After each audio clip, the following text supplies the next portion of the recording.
COVID-19 பாதிப்பிலிருந்து மக்களை பாதுகாக்கும் நடவடிக்கையை தீவிரப்படுத்துமாறு சிரம்பான் ஜெயா சட்டமன்ற உறுப்பினர் பி. குணசேகரன் சுகாதார அமைச்சருக்கு கோரிக்கை விடுத்தார்.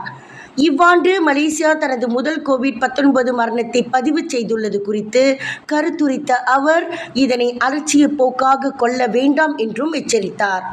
இது கடந்த ஆண்டு மே 26ஆம் தேதிக்கு பிறகு நாட்டில் பதிவான முதல் கோவிட்-19 உயிரிழப்பும் ஆகும் என அமைச்சரின் செய்தி அறிக்கையை சுட்டிக்காட்டிய அவர், கடந்த ஆண்டு முழுவதும் 57 பேர் கோவிட்டால் மரணமடைந்த நிலையில் இவ்வாண்டின் முதல் 6 மாதங்களில் ஒருவர் மட்டுமே உயிரிழந்துள்ள விவகாரத்தை அவர் சுட்டிக்காட்டினார்.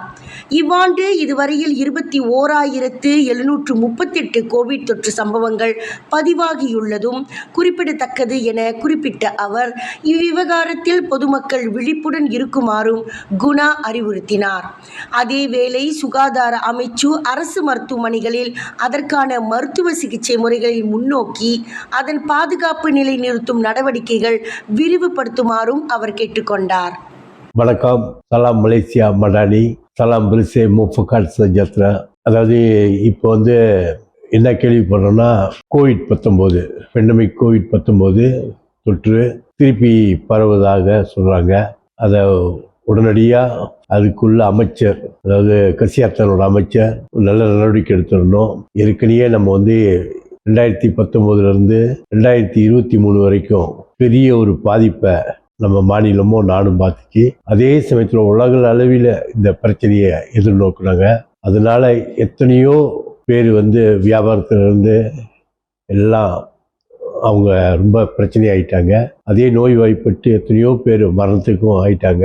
இந்த மாதிரி வரும்போது நம்ம மழை வர்றதுக்கு முன்னே கொடை பிடிக்கிறது போல, வெள்ளம் வர்றதுக்கு முன்னே அணை போடுறது போல இந்த நோய் திருப்பி பரவாமல் இருக்கிறதுக்கு அரசாங்கம், உதாரணம் கல்வி அமைச்சர் நடவடிக்கை எடுக்கணும்.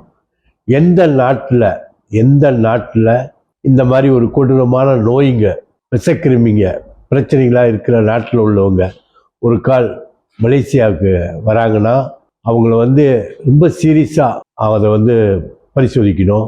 அந்த மாதிரிலாம் நம்ம தடுக்கணும். வெளிநாட்டிலேருந்து இந்த நாட்டுக்கு வரக்கூடியது எந்த நாடு இந்த மாதிரி பிரச்சனைகளை அதிகமாக எதிர்நோக்குதோ அந்த நாட்டு மக்கள் இந்த நாட்டுக்கு இறங்கும் போது அவங்கள முறையாக பரிசோதித்து நாட்டுக்குள்ளே விடணும்னு சொல்லி நான் சம்மந்தப்பட்ட அமைச்சர் கேட்டுக்கிறேன். ஏன்னா ஒரு தாக்கமே நம்ம எவ்வளவு பெரிய ஒரு வேதனையை அடைஞ்சோன்றது அது சரித்திரத்தில் குறிக்கப்பட்டது. மீண்டும் இந்த மாதிரி வராமல் இருக்க நம்ம தான் முன்னெச்சரிக்கையாக இருக்கணும்னு சொல்லி நான் மனசார வேண்டி நான் கேட்டுக்கிறேன். இப்போ கூட இன்று கூட, அதாவது நேற்று பெண்டமிக் கோவிட் காரணமாக ஒருத்தர் இறந்துருக்காருன்னு. அதே சமயத்தில் மாநிலத்திலையும் அந்த மாதிரி இருக்குது. இன்றைக்கி சளி காய்ச்சல் அதிகமாக இருக்குன்னு சொல்லி எஸ்கோ மீட்டிங் முடிஞ்ச பிறகு நம்ம மாநில முதல்வர் மெந்திரிபு சார் அதை அறிவித்தார்.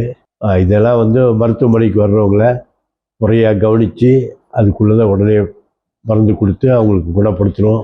இதை சீரியஸாக எடுத்துக்கணும்னு சொல்லி நான் கேட்டு மக்களிடத்திலிருந்து விடைபெறுகிறேன். நன்றி, வணக்கம். விலையில் மேலும் செய்திகளை தெரிந்து கொள்ள கீழே இருக்கும் பெல் பட்டனை அழுத்துங்கள். உங்கள் ஆதரவை வெளிப்படுத்த லைக் மற்றும் ஷேர் செய்யுங்கள். தொடர்ந்து விண்வெளியுடன் உங்கள் பயணத்தை தொடர்ந்திருக்க சப்ஸ்கிரைப் செய்யுங்கள்.